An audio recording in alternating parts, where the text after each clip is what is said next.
You're listening to an Airwave Media Podcast. Welcome to From Beneath the Hollywood Sign. If you love old movies, Hollywood history, or the golden age of filmmaking, you've come to the right place. This is the podcast that talks about amazing stories of Tinseltown from another era and fascinating conversations with writer-producer Steve Cubine and actress-writer Nan McNamara. So, Steve, did Ava Gardner and Howard Hughes have a good relationship? Well, they did until he dislocated her jaw. What? Well, don't worry. She hit him back with an ashtray. From Beneath the Hollywood Sign is the gin joint for you. Recorded in Chicago, Illinois, with your hosts, Ken, Matt, Neal, and Jeff. This is Triviality. The cream of the crop! Hello, and welcome to Triviality, the game where a lack of seriousness meets a little bit of knowledge. My name is Neal. For questions, press 1. Yeah. I forget what the movie is that Kramer was doing there. Please type in your zip code. Can you just say your zip code? Anyway, I am Neal. This is Triviality. That was Ken. Ken, how are you today? Pretty good. I've had my coffee and ready to go. Oh, good. So breakfast. You're fueled up, is what you're saying. I'm fueled. Well fueled. Good. And depending on how this game goes, you might have to airmail Ken a can of Nos, so we can be like Dominic Toretto from Fast and the Furious and get a or little his car, more specifically. Yeah, there you go. And Jeff, you're here as well. No, that's a really dark sequel. He's just huffing Nos in the back of the garage. Just because I'm bald doesn't mean I'm anything like Vin Diesel. Well, you do wear a diamond encrusted cross all the time. Successful. Athletic. You aren't jacked, but you are athletic, so I'll give you that. Jeff, how are you doing today? I'm doing pretty well, Neal. Your comment about putting in your zip code earlier reminds me of one of the things I've seen recently, which was so funny to me. Somebody put on Twitter like, "Oh, did you know that it automatically censors your social security number?" And then I just saw a reply list of a bunch of people just putting in their social security numbers. I hope that's harmless fun. I hope so too, and so does Janet in Topeka as well, Jeff, whose identity you've stolen. But thank you for joining us, both of you. Matt isn't here today, unfortunately. He wanted to take part in the festivities on Amity Island for Jaws, and he accidentally brought the wrong type of fin to swim in the waters with, and accidentally got a mermaid fin. So he's just dressed as a mermaid, swimming around Amity Island. So if you see him, say hello. But they have cleared the beach as a result. They did. They were a little afraid not of Matt, but it was the seashells. Exactly. But we have two special guests here today. Our first guest, we had the pleasure of meeting in person at Geek Bowl, which was great. And as we had talked about before we recorded, it was sort of our last large event that we were all able to be a part of. But he's coming to us from Santa Monica, California, and that's John Liu. How are you doing, man? Hey, it's great to be here. I'm really looking forward to it. And yeah, Geek Bowl, meeting everybody. That was a lot of fun, going to the podcast event. Definitely not the worst thing I could have done to close out the pre-quarantine days. Yeah, we agree. Why don't you tell us a little bit about yourself?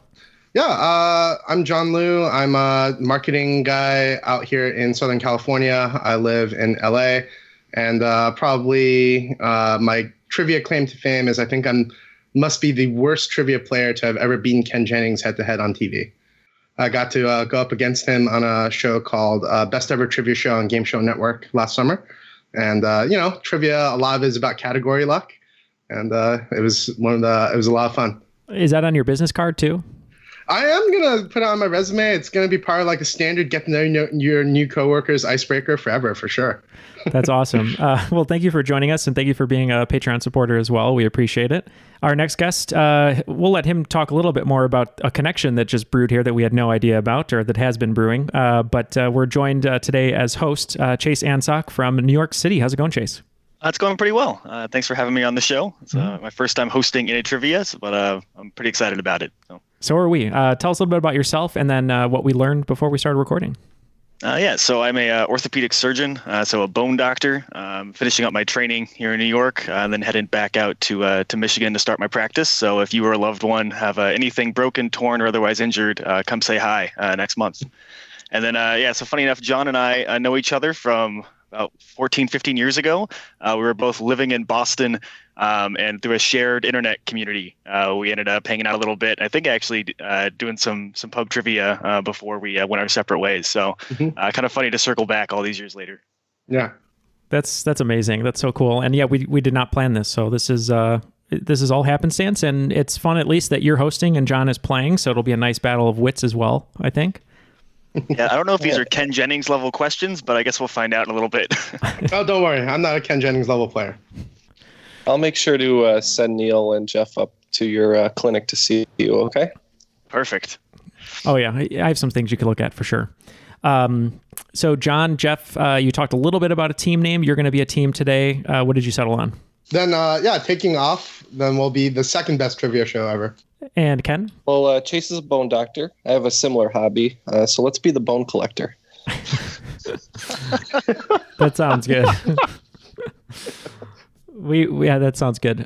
So are you Denzel Washington and I'm Angelina Jolie, or how does that work? Sure. Okay. Sounds you good do to have me. those Jolie lips, Neal. I do, that I kiss my brother with, yeah. That's just a little pop culture trivia It's there. an old pop culture reference. Yeah. All right, cool. So we have our teams together. Then I guess we should throw it to the rules guy. The rules of the game are simple. 20 questions split into 2 rounds worth 10 points apiece. At halftime, there'll be a special swing round designed by this week's host.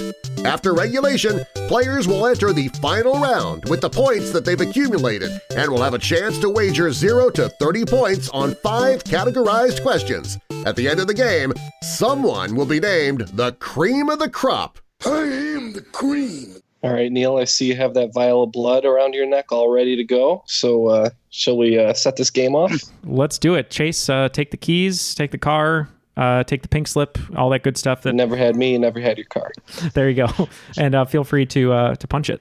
All right. So in some cases, the category name will help. Sometimes it just makes me laugh. So question number 1 is in the category, It Blinded Me with Science. Warfarin, sold under the brand name Coumadin, is now a commonly used anticoagulant for patients at risk of clotting. However, what was its original intended use? I think I know this one, Neal. Okay. I trust you. We can lock in. Yeah, I heard warfarin. I'm like, I think that's an anticoagulant. And then you said that, and I don't know much more about it.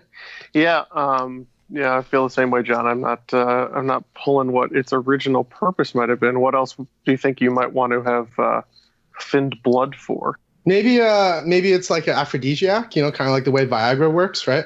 Okay, I don't know. I don't know what else they'd use it for, so I'm good with that. Coming from the bone doctor, we think this is in fact pills or erectile dysfunction medication. And then John and Jeff, you guys said it was an aphrodisiac.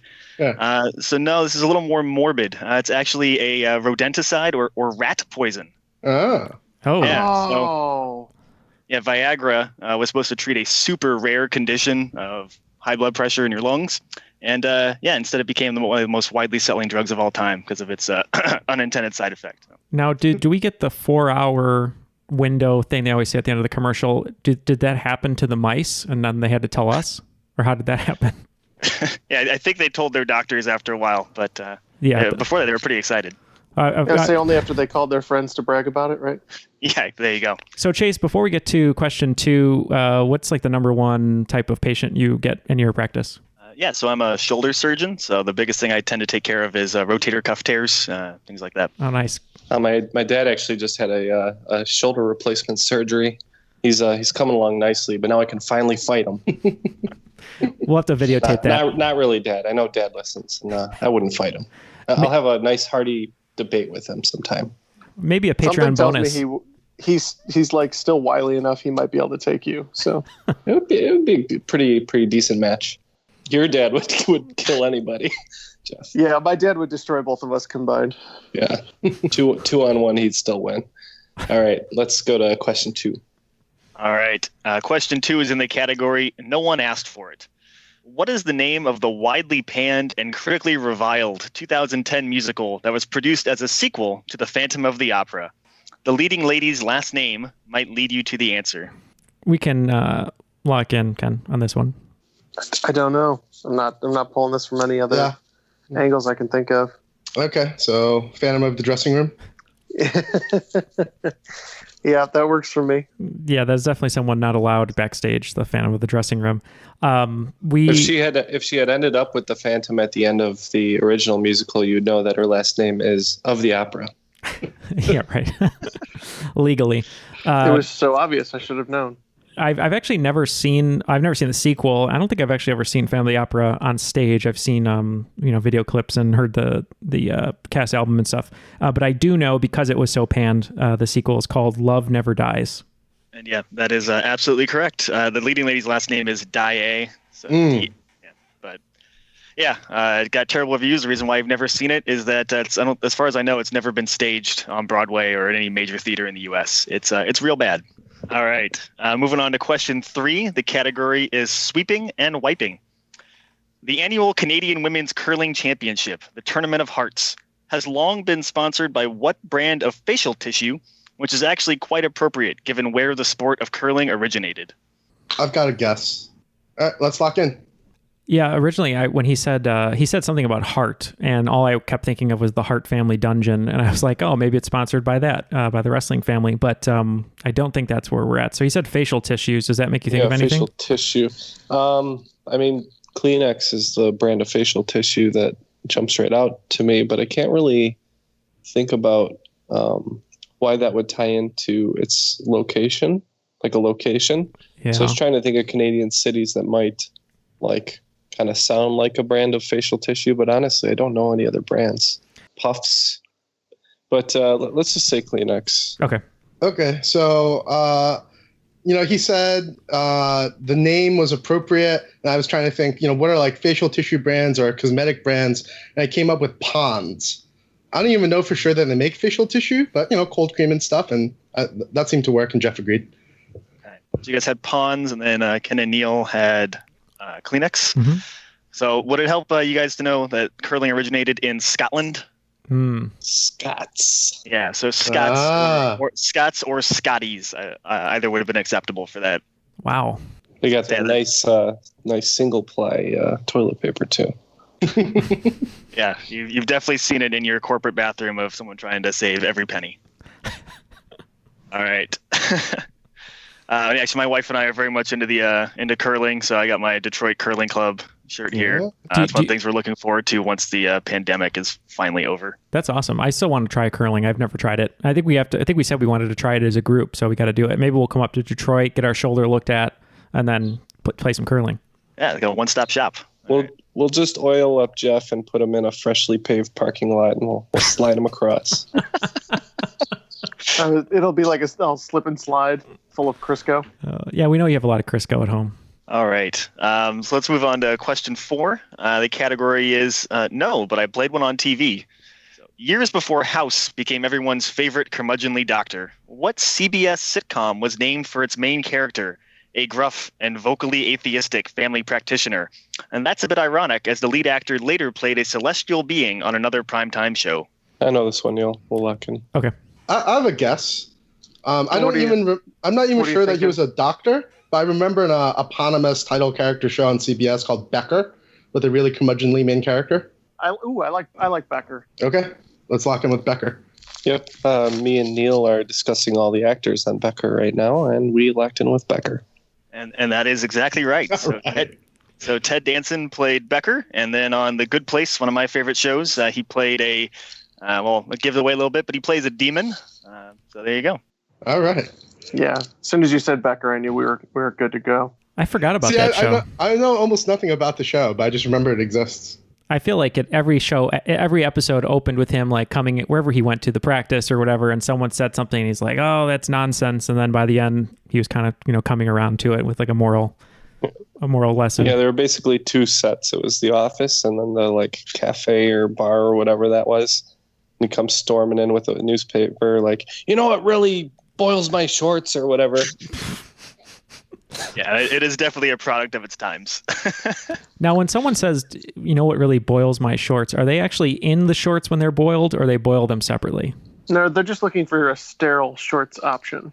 Yeah, okay. That's how they used to do laundry. They had to boil it, like in, Willy Wonka. They made the laundry stew. Oh, that's right. Oh, we could do a whole podcast on Willy Wonka and how Uncle Joe doesn't do anything. But Grandpa anyway, Joe. or Grandpa Joe, whatever. There's no Uncle Joe. There's no uncle. No. Yeah, Charlie killed Grandpa him. Joe's just being lazy. He can suddenly walk as soon as he gets chocolate, and that's BS. You're telling me that spineless Charlie's going to run a multi-billion-dollar company? I don't think so.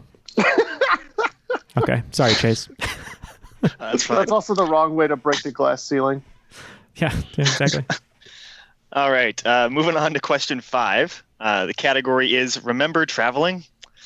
The Schengen Agreement, which allows for free movement about most of the European Union, was signed in 1985 in what country?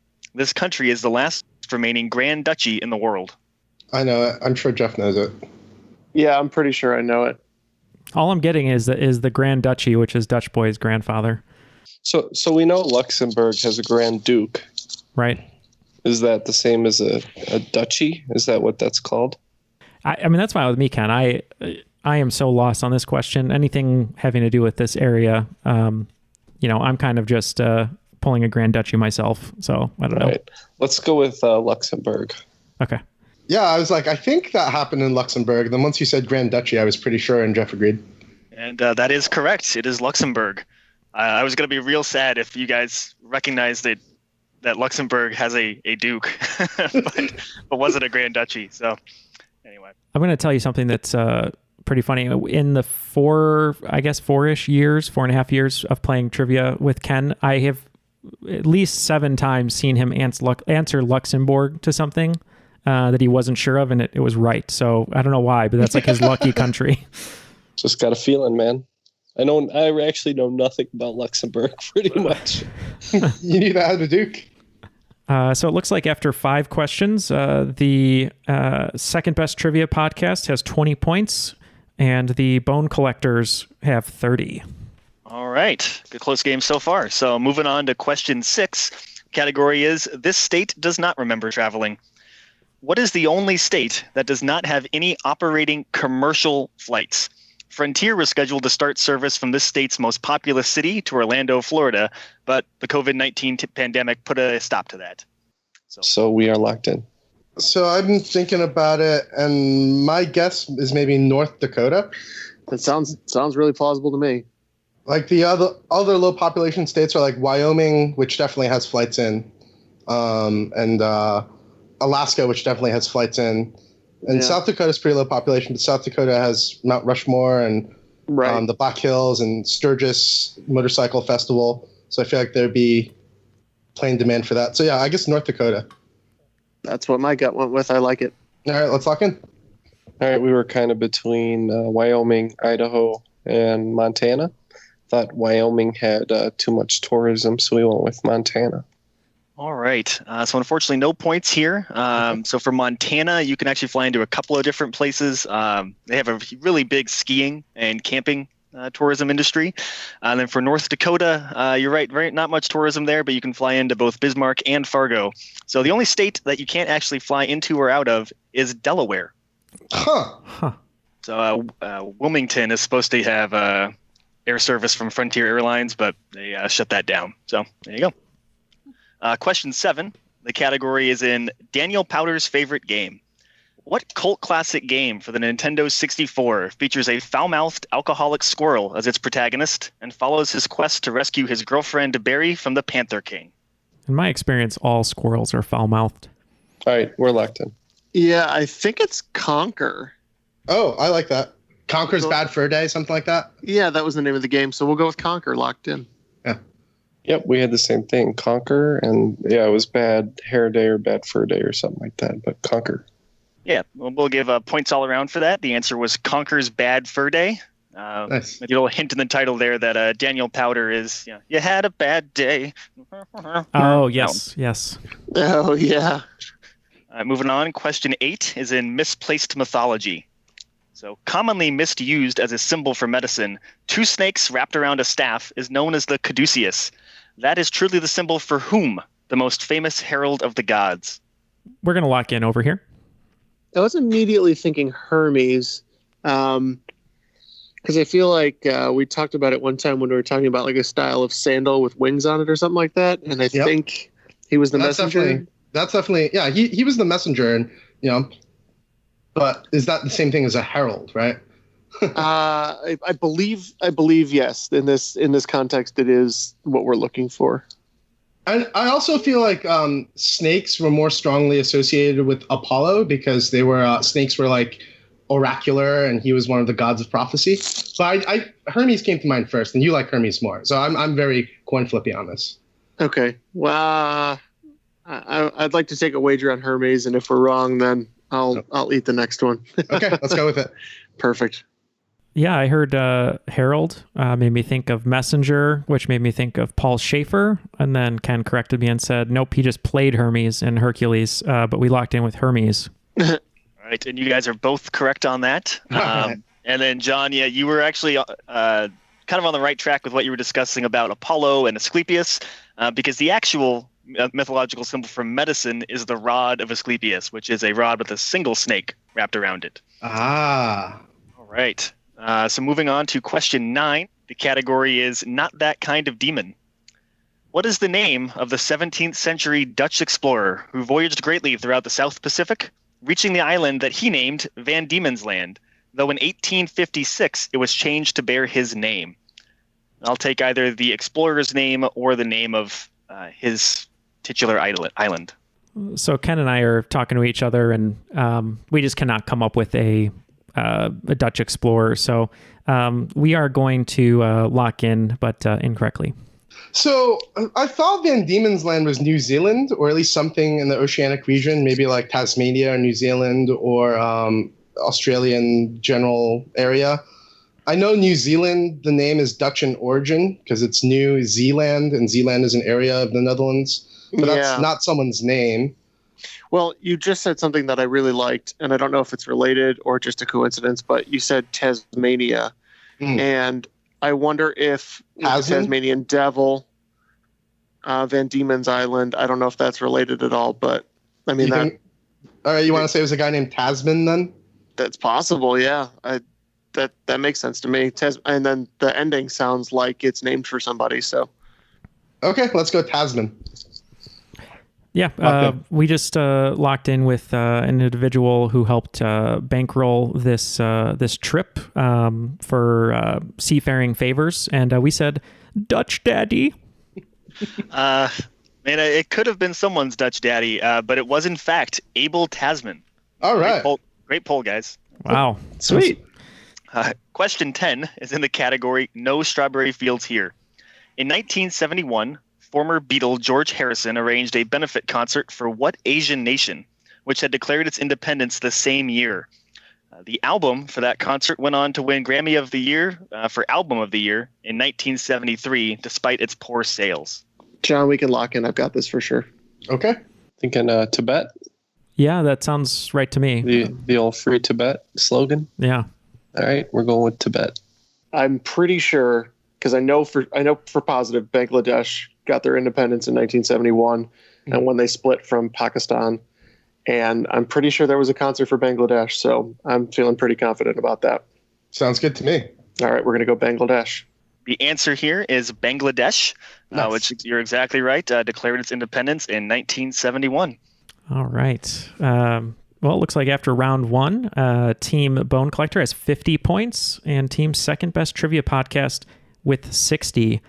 Before we throw it to you, Chase, for the swing round, I just want to tell everyone to join us over at The Crop. You can see Chase and John over there commenting on things.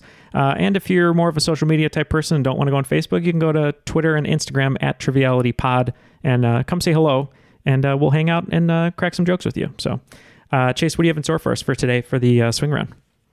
Yeah, so we're going to do one of my favorite Jeopardy-style categories of before and after.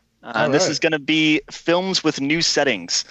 So as an example, if I said that now set in Australia's second largest city, Tom Cruise stars in a 1989 autobiographical drama about Vietnam War veteran and activist Ron Kovic, that would be Mel, Born on the 4th of July. Okay. And then just for clarification, the city will always be the first part and the film will always be the second part. And it's always the same syllable, but it might be part of the same word. So. Okay, that makes sense. All right. So question 1, now set in the Pearl of the Orient, Zac Efron's career was launched by this 2006 film. Question 2, now set in the capital of Kenya, John Cusack gets a new perspective in this 1999 Spike Jonze joint? Question 3. Now set in the city with the busiest cruise ship port in the world, this 2004 comedy sequel includes a horny chihuahua named Moses and a cat named Jinx. Question 4. Now set in a coastal city ravaged by a 1906 earthquake, this animated film won Best Original Song at the 2018 Academy Awards for Remember Me. Question 5. And now set in the city with the tallest building in the world, this 1963 musical comedy features Dick Van Dyke reprising his Broadway role. Question 6. Now set in the City of Lights, this 1983 directorial debut of Paul Brickman contains an oft-parodied solo dance scene. Question 7. Now set in the crossroads of the world, this is a 1988 rom-com centered around a minor league baseball team. Question 8. Now set in the city that hosts the Just for Laughs Comedy Festival, this is a 2000 Western romance adapted from a Cormac McCarthy novel. Question 9. Now set in the city where you can find La Plaza Evita. This is a 2009 Dwayne Johnson Disney film in which he helps a pair of aliens prevent the invasion of Earth.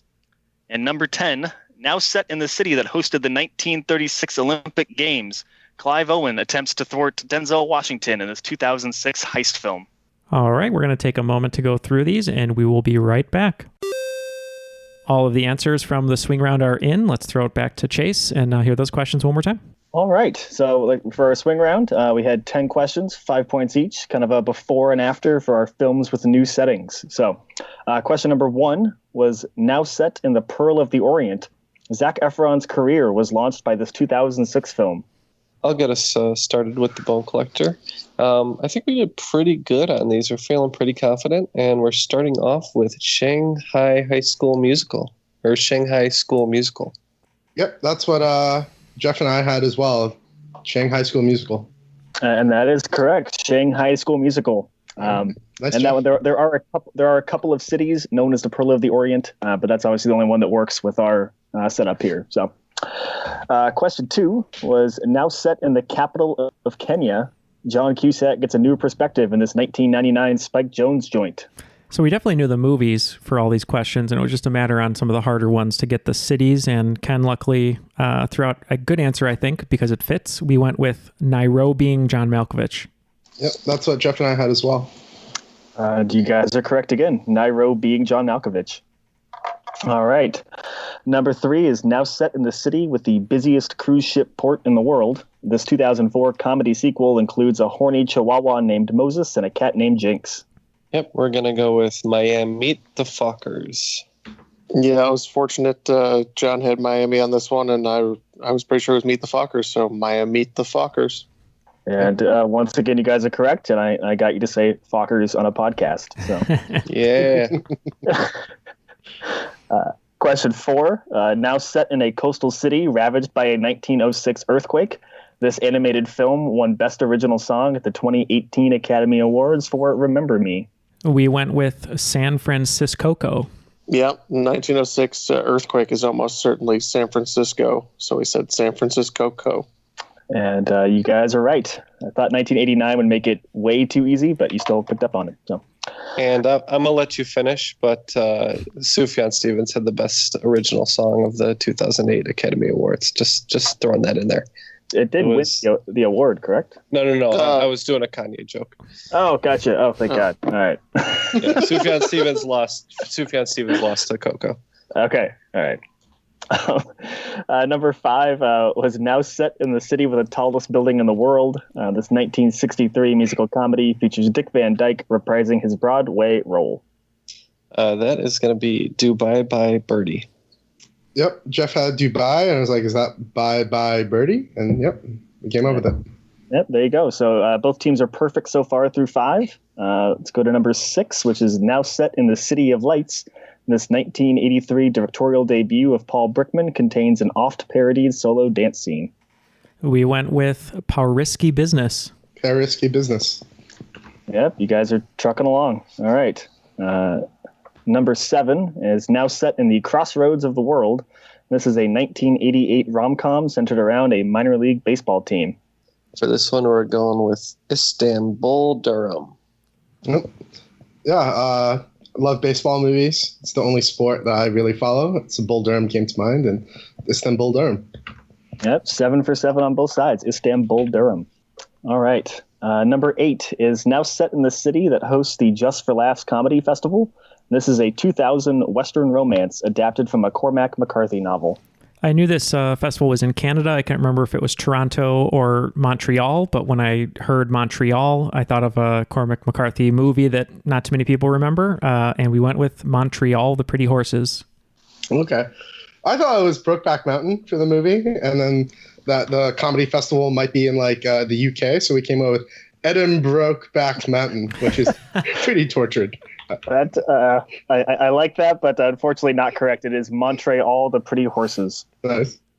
Number 9 is now set in the city where you can find La Plaza Evita. This is a 2009 Dwayne Johnson Disney film in which he helps a pair of aliens prevent the invasion of Earth. Yeah, this was probably the hardest one for us, but we finally ended up with Buenos Aires to Witch Mountain. Oh, that makes sense. Oh, yeah. I forgot about Race to Witch Mountain. Yep. We had Buenos Aires 51. So it is Buenos Aires to Witch Mountain. Nice. Probably the most forced out of all these, but there you go. And lastly, number 10 is now set in the city that hosted the 1936 Olympic Games. Clive Owen attempts to thwart Denzel Washington in his 2006 heist film. We went with Berlin Side Man. Yeah, a Spike Lee joint. One of my favorite Clive Owen films, Inside Man. We said Berlin Side Man. And that is correct, Berlin Side Man. So perfect score for the Bone Collectors. And then I think 40 for the second best trivia team. Yeah, that actually brings us to a tie at 100 going into round 2. All right, so we'll move on to round 2. Question 11 is in the category not known for his cooking. Rather than painting over his masterpiece La Maja Desnuda, which Spanish master painted a nearly identical piece with his muse now clothed? Both works now hang in the Museo Nacional del Prado in Madrid. The classic decision here, Neil. I know. I was just gonna text you the two names. Let's just say it. Jeff knows what we're talking about. Yeah. We're between Dali and Picasso, obviously. Yes. Yeah. Here's my game theory. I feel like you ask a question like this, we're thinking Picasso or Dali. Game theory normally would say, don't say Picasso because it's too easy. But I think it's a trick, first of all. And I also think Dali was such a surrealist that he probably just painted what came out of his subconscious right away and never repainted anything. But I could see Picasso being annoyed that he'd have to paint over something and then repaint it because he's a perfectionist. So that's why I say we go Picasso. And also I think Picasso is more well known for muses. So yeah, I agree. Picasso for us. So the two names that came to mind for me were Picasso and Goya, not Dali. Yeah, I think that's Goya. Okay, let's go Goya. All right. And so the clue here is not known for his cooking, because you guys have probably had some Goya garbanzo beans market. The answer is Francisco de Goya. Gotcha. Good one. There you go. Well, his beans are for that lewd. horrifying picture of Saturn eating his child. Oh, I love that one. Great. Yeah, great museum. If you guys are ever, if we're ever allowed to travel and go back to museums, highly recommend it. So question 12 is in the category newer than new. And what would be the newest sovereign nation in the world? Bougainville Island held a referendum in November 2019 with 98% of its population voting to secede from what oceanic island nation? Okay, they're locked in. Obviously, my geography isn't my strong suit. You know a lot more than I do, but one thing that keeps hitting me over the head, and you're going to have to kind of pull my weight here. He kept mentioning the category, saying something new or newer, something new, whatever. So I'm assuming, isn't there a country or two that have like new in the name? Could that possibly be like the right direction?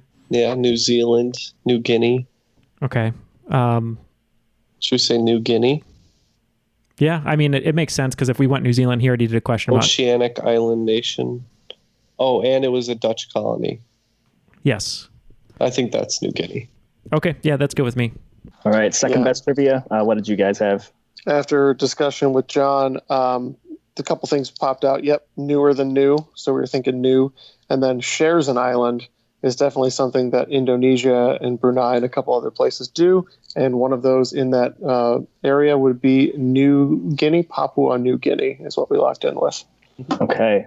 So I have a little bit of a decision to make because the correct answer is Papua New Guinea, which is the actual name of the country.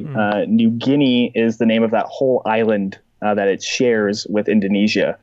Yeah, I think it's because it's specifically the country. We'll have to give credit just for Papua New Guinea.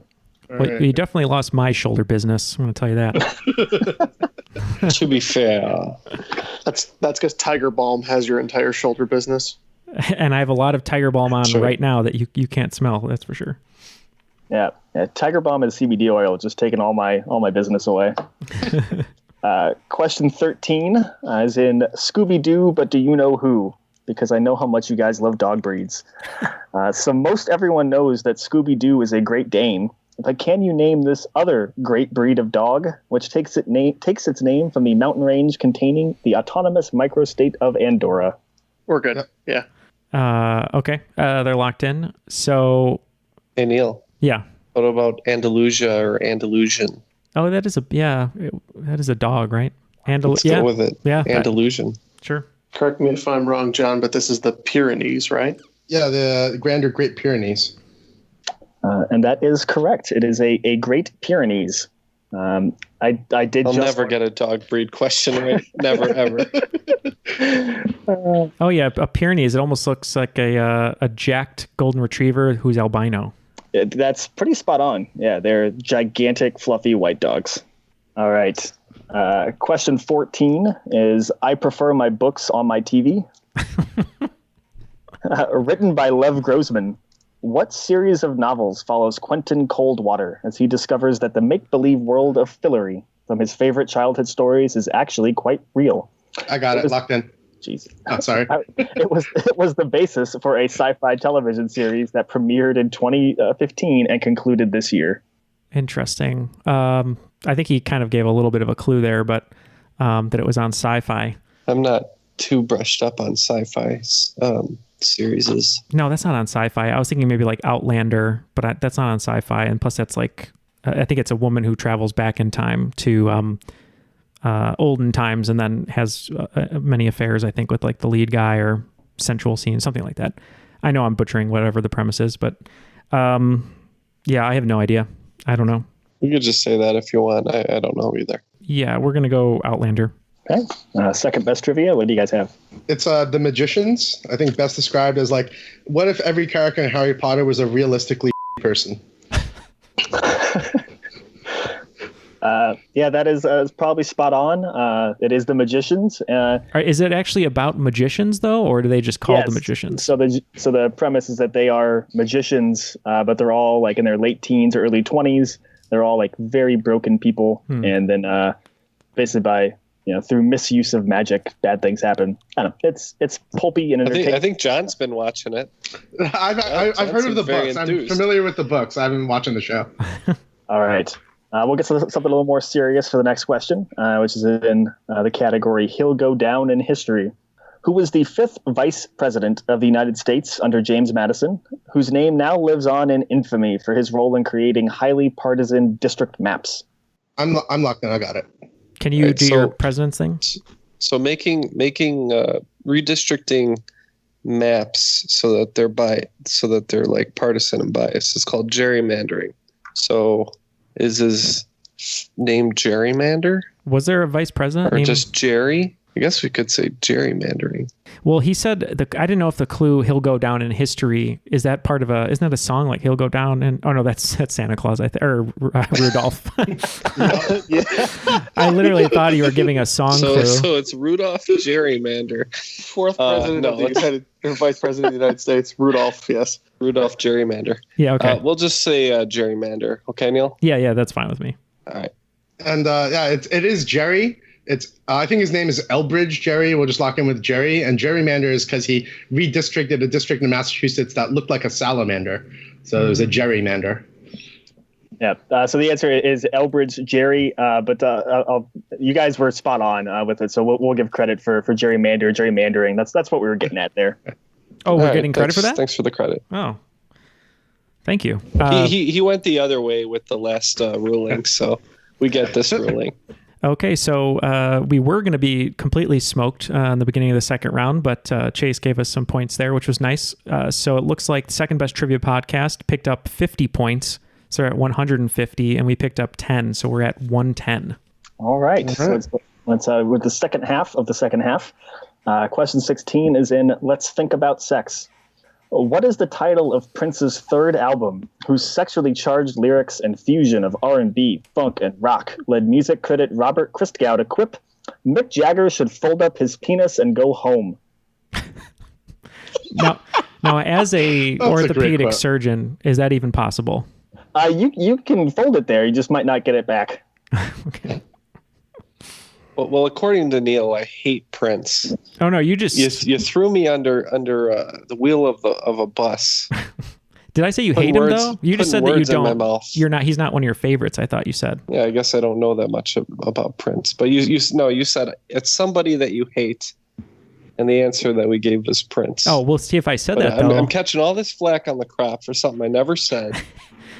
But subconsciously, though, I said it's someone you hate and you came up with Prince. So that means it's got to be in there somewhere. No. Let's end this. Okay. I think I know it. Jeff, I've got absolutely nothing to offer. So, all right. Neal knows it, so we're locked in. I don't remember. I know he had a self-titled one, and he had 1999 and Purple Rain, John, but none of those, I don't think any of those are the album in question.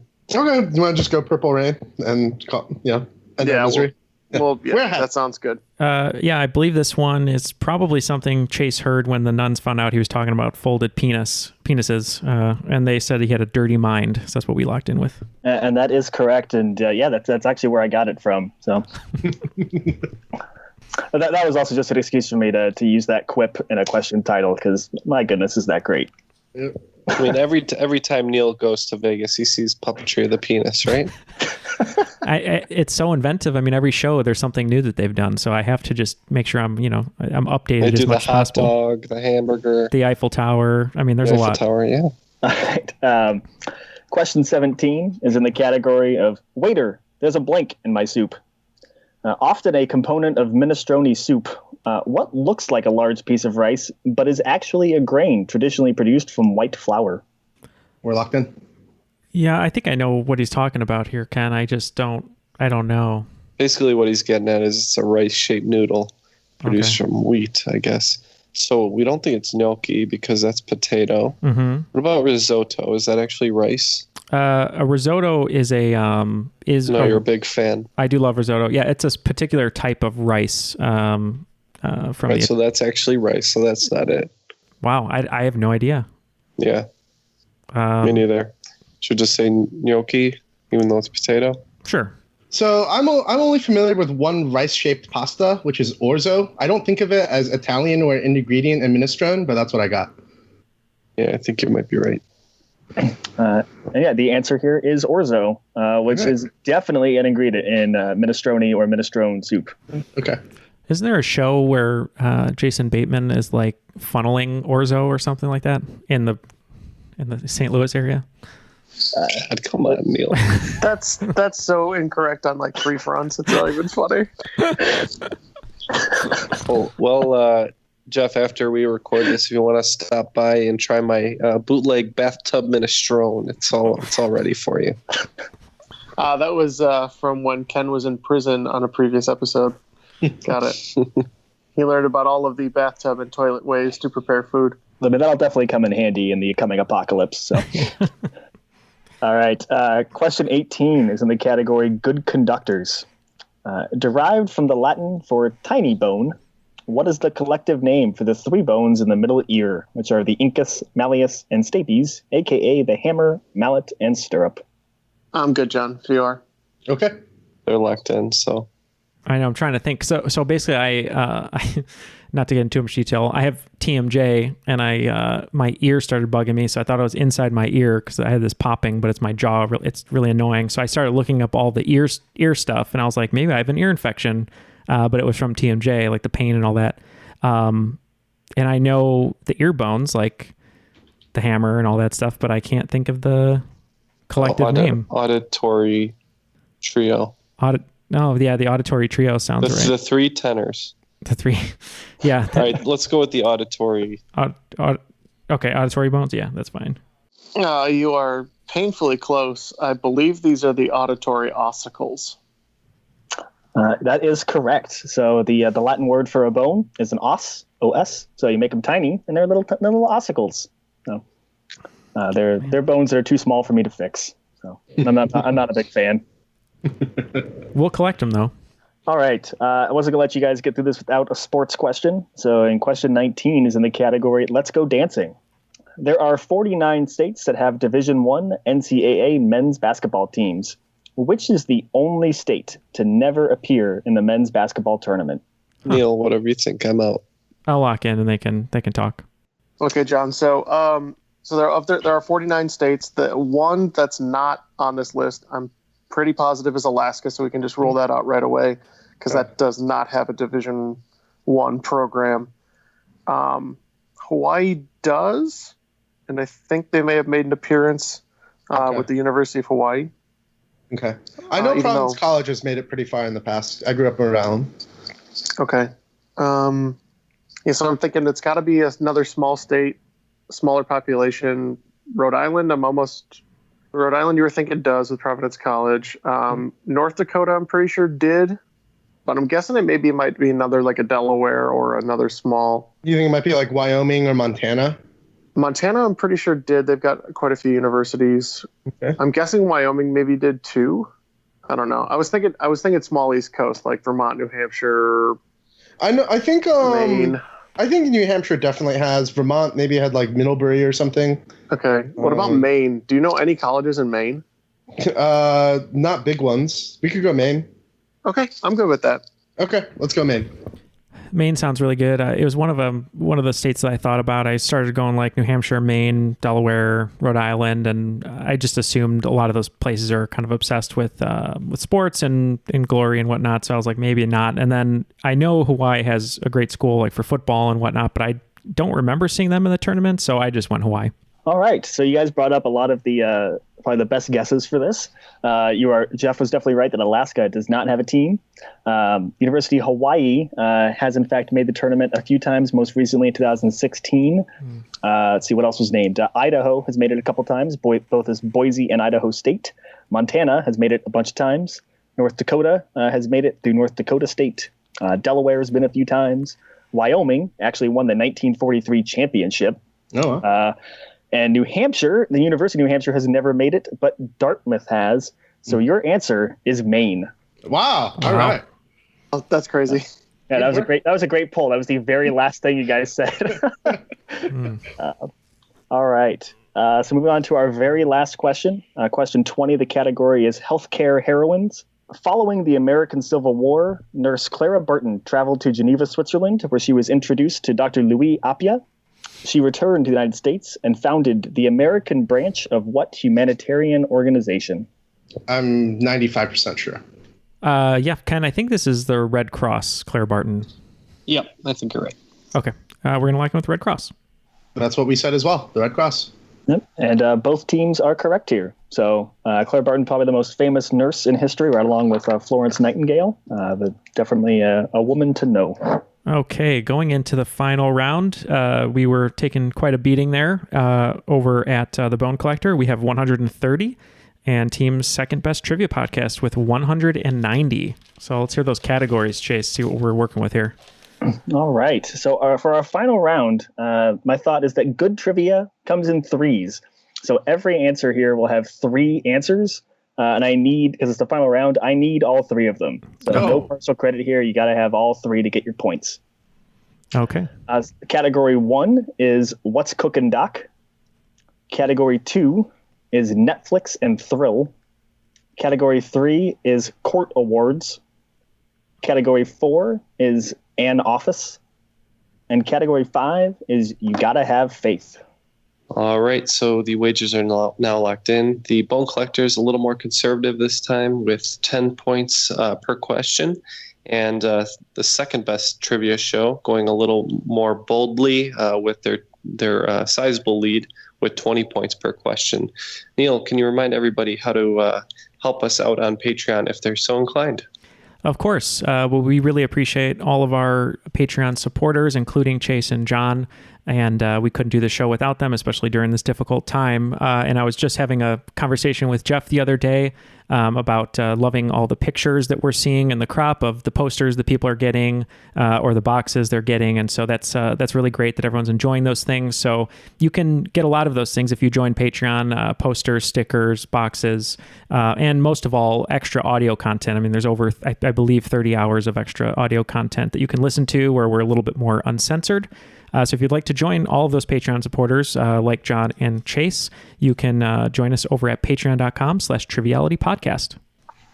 All right. So just as a reminder, I do need 3 answers for each of these questions. So our first category was, what's cooking, Doc? What is the holy trinity of Cajun cuisine, forming the base of foods such as etouffee, gumbo, and jambalaya? It differs from a mirepoix, with carrots being substituted for a sweeter vegetable. Question 2 is in the category Netflix and Thrill. Ben Affleck, Oscar Isaac, and Charlie Hunnam starred in the 2019 Netflix heist film Triple Frontier. What 3 South American countries make up the Triple Frontier? Category number 3 was in Court Awards. There have been 34 different NBA MVPs since the award was first given in 1955.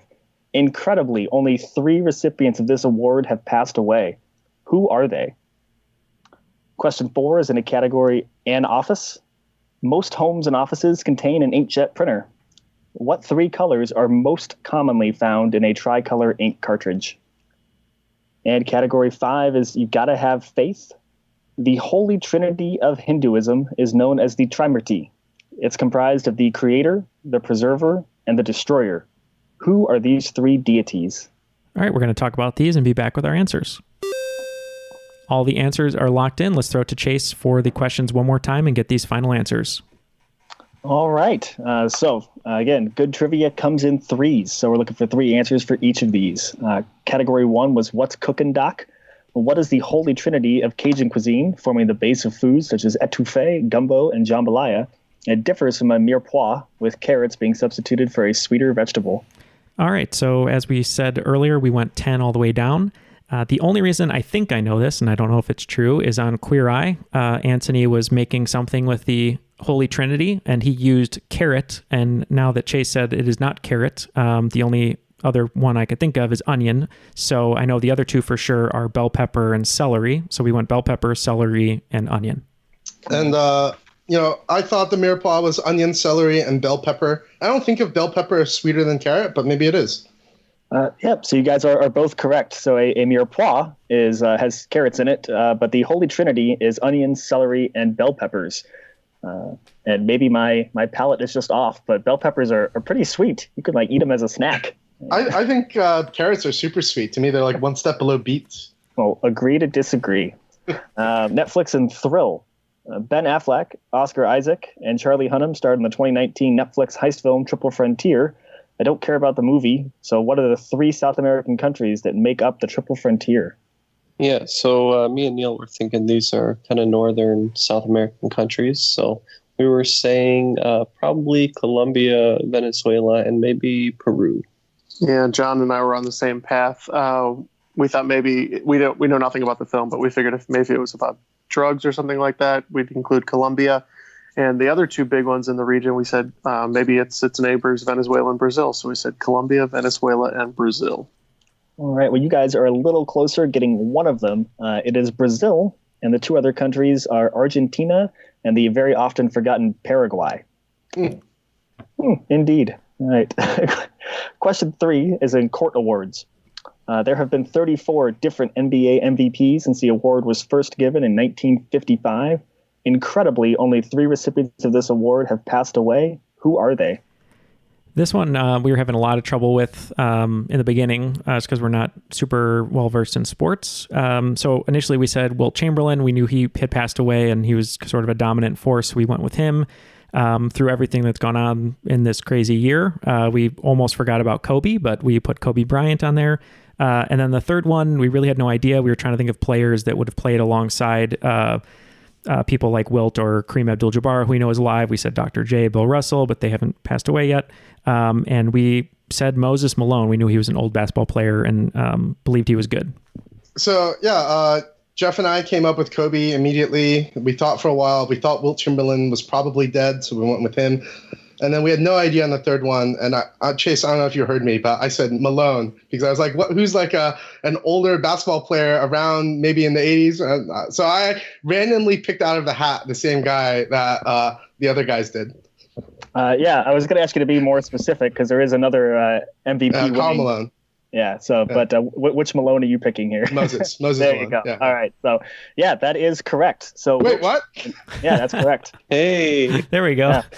I love that. I was kind of hoping we were both wrong because they wagered more, but it's all good. That was a great poll for both teams. So Wilt Chamberlain passed away in 1999, Moses Malone in 2015, and Kobe obviously earlier this year. Wow. Yeah. Unbelievable. All right. Category 4 is an office, because you guys had a whole trivia round on or a tournament on The Office. I figured that's for something more mundane. So most homes and offices contain an inkjet printer. What 3 colors are most commonly found in a tricolor ink cartridge? Yeah, quickly we came to magenta, cyan, and yellow. Yeah, we believe the 4 standard colors are CMYK, the K standing for black. So we said yellow, cyan, and magenta. Yeah, and that is absolutely right. All right, and our very last question is in You Gotta Have Faith. The holy trinity of Hinduism is known as the Trimurti, comprised of the creator, the preserver, and the destroyer. Who are these 3 deities? All right, over at the Bone Collector, we don't know too much about Hinduism, but I can name a few deities, and I hope these are right. We went with Vishnu, Ganesh, and Shiva. And we went Brahma, Shiva, and Vishnu. Yeah, the first guys were so close, but it is in fact the creator, Brahma, Vishnu, the preserver, and Shiva, the destroyer. So points to the second best trivia team. All right. All right. Well, it seems that they're the first best trivia team today, right? Ken is right. They are the first best trivia team today with a final score of 250 points, making them the cream of the crop. I am the cream. Woo! Great game, guys. Good game, Jeff. No, thanks, John. That was you were a huge help. So it was a real team effort there. Yeah, no, it was definitely a team effort. Awesome.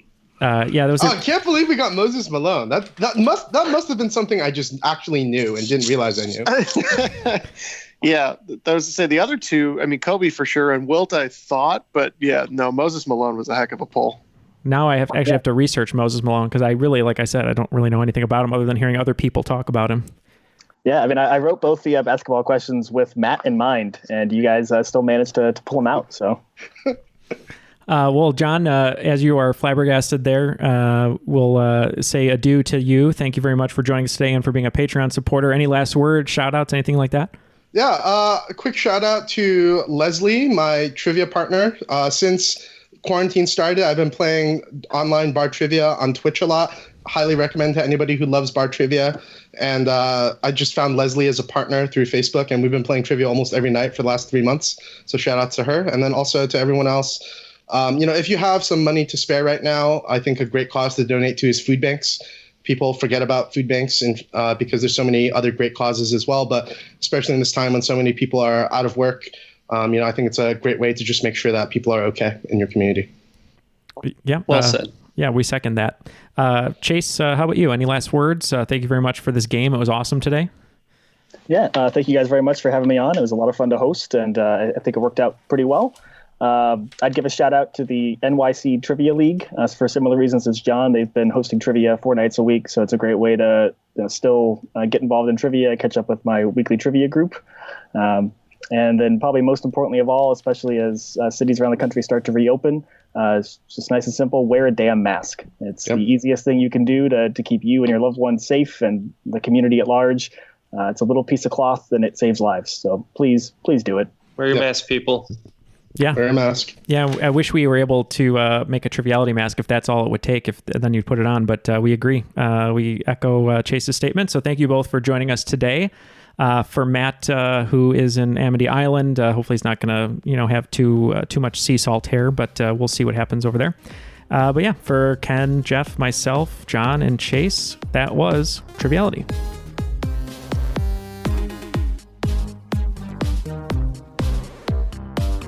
Bone Doctor Neal.